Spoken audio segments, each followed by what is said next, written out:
નમસ્કાર મિત્રો કુંભ રાશિના જાતકો માટે આ 3 માસ કેવા જવાના છે? ઓક્ટોબર માસ, નવેમ્બર માસ અને ડિસેમ્બર માસ. સવિસ્તાર સાથે ગોચર ગ્રહ અનુસાર સંપૂર્ણ માહિતી તમારી સમક્ષ મૂકવા જઈ રહ્યો છું. એમ કહી શકાય કે કુંભ રાશિના જાતકો માટે આ વિડીયો ખૂબ જ ખાસ છે. સંપૂર્ણ રીતે જરૂર સાંભળજો.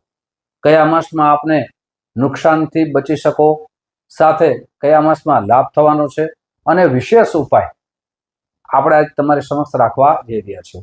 પણ તે પહેલા ગોચર ગ્રહોની સ્થિતિ જાણીએ. તો ગોચર ગ્રહો પ્રમાણે આપની કુંભ રાશિ છે. પ્રથમ ભાવમાં રાહુ છે, આપના દ્વિતીય ભાવમાં શનિ છે, આપના પંચમ ભાવમાં બૃહસ્પતિ છે, આપના સપ્તમ ભાવમાં કેતુ ને શુક્ર છે, સૂર્ય ભગવાન છે અષ્ટમ ભાવમાં છે અને મંગળ ને બુધ આપના નવમ ભાવમાં છે. આ રીતે ગોચર ગ્રહોની સ્થિતિ સર્જન થાય છે. તમારી કુંભ રાશિ છે. સૌથી પહેલા પનોતીનો સમય ચાલુ છે. શનિ ભગવાન છે આપના દ્વિતીય ભાવમાં બેઠા છે. દ્વિતીય ભાવમાં બેઠા છે તો લાભ પણ થવાનો છે અને સાવધાની પણ રાખવી જરૂરી છે. લાભ શું આપને થવાનું છે? બીજો ભાવ છે ધન ભાવ છે, બીજો ભાવ છે પરિવારનો છે અને બીજો ભાવ છે વાણીનો છે. શનિ ભગવાન બીજા ભાવમાં બેઠા છે. આપને પરિવાર તરફથી અવશ્ય સહયોગ મળશે. આપની ધનની અભિવૃદ્ધિ જરૂર થશે, પણ આપને સાવધાની વાણી તરફથી રાખવાની જરૂર પડી શકે. આપની કર્કશ વાણી આપના સમાજમાં આપને અબજસ્ટ ન આપે, આપનું માન સન્માનને ઠેસ ન પહોંચે, તેની સાવધાની રાખવી ખૂબ જરૂરી છે. આપ જેટલી વાણી ઉપર કંટ્રોલ કરશો, આપના માટે, આપના જીવન માટે ખૂબ જ હિતકારક બની શકે છે. સાથે શનિ ભગવાન છે અત્યારે વક્રીની સ્થિતિમાં છે. 28 નવેમ્બર પછી આપના જીવનમાં મોટા ફેરફાર થવાની સંભાવના વધી જાય છે. આપ કોઈ મોટી વસ્તુ જરૂર ખરીદશો. સાથે પછી એમાં મકાન હોય તોય ભલે, વાહન હોય તોય ભલે, એટલે મોટી વસ્તુ લેવાના સુંદર મજાના યોગ નિર્માણ થઈ રહ્યા છે. તમારા માટે એમ કહી શકાય કે નવેમ્બર માસ છે એ ખૂબ જ સારો જવાનો છે. હવે વાત કરીએ મિત્રો ખાસ કરીને વિદ્યાર્થી બંધુઓ માટે. તો વિદ્યાર્થી બંધુઓ માટે બૃહસ્પતિ છે એ અત્યારે કુંડળી પ્રમાણે, ગોચર ગ્રહ પ્રમાણે પંચમ ભાવમાં છે અને જ્યારે બૃહસ્પતિ રાશિ પરિવર્તન કરશે, ભાવ પરિવર્તન કરશે એટલે છઠ્ઠા ભાવમાં આવશે, એટલે કર્ક રાશિમાં, ઉચ્ચ રાશિમાં આવશે. આપના માટે, જે વિદ્યાર્થી બંધુઓ માટે ખૂબ જ સારો સમય આવી રહ્યો છે. સાથે આપની માથે કોઈ પણ પ્રકારનું ઋણ હોય, જે આપ ખૂબ મહેનત કરો છો છતાં આપનું ઋણ ઓછું થતું નથી, એમાં પણ બૃહસ્પતિની ઉત્તમ દ્રષ્ટિથી એમાં પણ રાહત મળશે. સાથે આપણે કોઈ પણ પ્રકારના શત્રુઓ આપને હેરાન પરેશાન કરી રહ્યા હતા, તે પણ હવે પરાજય તરફ જશે. વિજય આપનો મળશે. બૃહસ્પતિની કૃપા આપની ઉપર અવશ્ય થશે. સાથે જોઈએ તો રાહુ છે પ્રથમ ભાવમાં છે, કેતુ અને શુક્ર છે એ સપ્તમ ભાવમાં છે. આપને વિવાહિક જીવનમાં ખાસ કરીને એકબીજાને સમય દેવાની જરૂર પડી શકે છે. સાથે બીજાની વાતમાં ન આવી જવું, બીજાના વિચારોથી આપને પ્રભાવ ન થવો જોઈએ, જેનાથી આપનું વિવાહિક જીવન ઉપર ખૂબ સંકટના વાદળો આવી શકે. સાથે પાર્ટનરશિપમાં કોઈ બિઝનેસ કરો છો, કેતુ ને શુક્ર છે એ પણ ભ્રમ ઉત્પન્ન કરે છે. આપ ભ્રમમાં ના આવો અને પાર્ટનરશિપ આપની સાથે હોય એને સમજીને એ બિઝનેસને આગળ લઈ જવું જોઈએ. સાથે જોઈએ તો સૂર્યદેવ છે એ અષ્ટમ ભાવમાં છે, કન્યા રાશિમાં છે. 17 ઓક્ટોબર પછી સૂર્યદેવ છે તુલા રાશિમાં આવશે. આપના ભાગ્યમાં મહેનત કરવાની જરૂર પડી શકે છે. ઘણા બધા એવા વ્યક્તિ હોય જેનું ભાગ્ય ખૂબ સારું હોય તો મહેનત ઓછી કરે પણ ભાગ્યનો સાથ મળે તો જીવનમાં સફળતા મળે છે. પણ આ દ્રષ્ટિએ જોઈએ તો સૂર્ય ભગવાન આપના ભાગ્ય સ્થાનમાં છે, તુલા રાશિમાં છે. વધારે મહેનત કરાવશે, પણ આપ વધારે બોલવાનું નથી. આપ જેટલી મહેનત કરો છો એનાથી ઓછું બોલવું તમારા માટે હિતકારક બની શકે છે.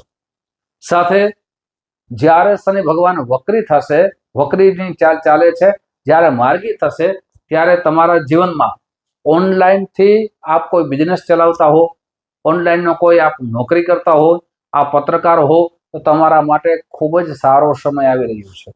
શનિ ભગવાન ત્રીજા ભાવનું ફળ આપશે. આપને ભાઈ બહેન તરફથી સહયોગ મળશે. સાથે કેતુ ને શુક્ર છે એ સપ્તમ ભાવમાં છે. ખાસ કરીને લગ્નનો સમય જ્યારે આવે, કોઈ પાત્ર સારું મળે ત્યારે જન્મ પત્રિકા મેળાપ કરી અને લગ્ન કરવા તમારા માટે હિતકારક બની શકે. પાર્ટનરશિપમાં કોઈ બિઝનેસ કરો છો તો ત્યાં પણ સમજી વિચારીને ધ્યાન દેણ કરવી જોઈએ. પાર્ટનરશિપમાં પણ આપણા વર્તનથી, આપણા સ્વભાવથી એને દુઃખ ન લાગી જાય એની ખાસ કાળજી લેવાનો સમય છે.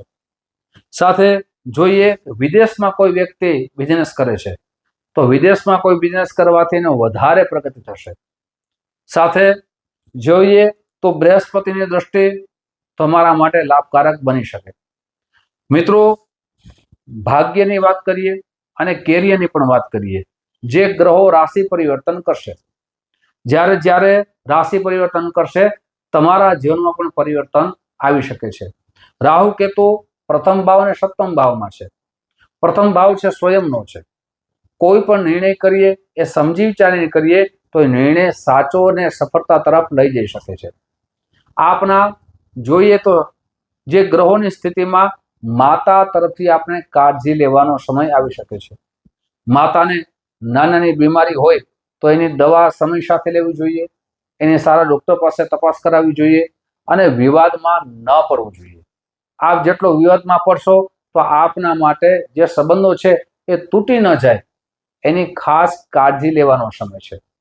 સાથે આપના જીવનમાં જે વર્ષ છેલ્લા 3 માસ છે એમાં ખર્ચા પણ વધશે, પણ એ ખર્ચા સારા માંગલિક કાર્યમાં એ પૈસા ધનનો ખર્ચો થશે. એટલે એમ કહી શકાય કે તમારા માટે સમય પણ સારો આવશે અને સમય સાથે સંપત્તિ પણ સારી આવશે. હવે આપણે જે આખા 3 માસની ચર્ચા કરીએ તો નવેમ્બર માસ 11મો માસ તમારા માટે સારો જશે. 12મો માસ આપનો મધ્યમ રહેશે અને 10મો માસ છે એ આપના જીવન માટે કષ્ટકારક ન બને તેની સાવધાનીનો આ માસ છે. ઉપાય ક્યાં કરવા જોઈએ તો પ્રતિ દિવસ સૂર્ય ભગવાનને જલ ચડાવવું જોઈએ.